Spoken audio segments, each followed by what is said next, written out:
was an inexperienced boy who just turned 15. She was a worldly woman, exactly my same age. And I had heard the stories going around about her.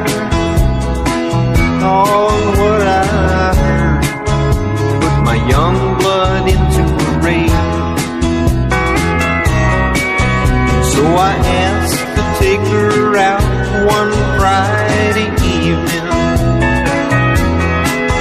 Scared to death I'd find what I was looking for.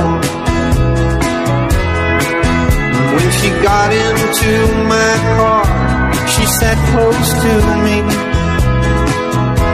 then reached right out and firmly locked my door.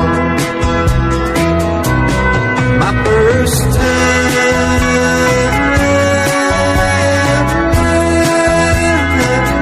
going through my mind, was this my first time?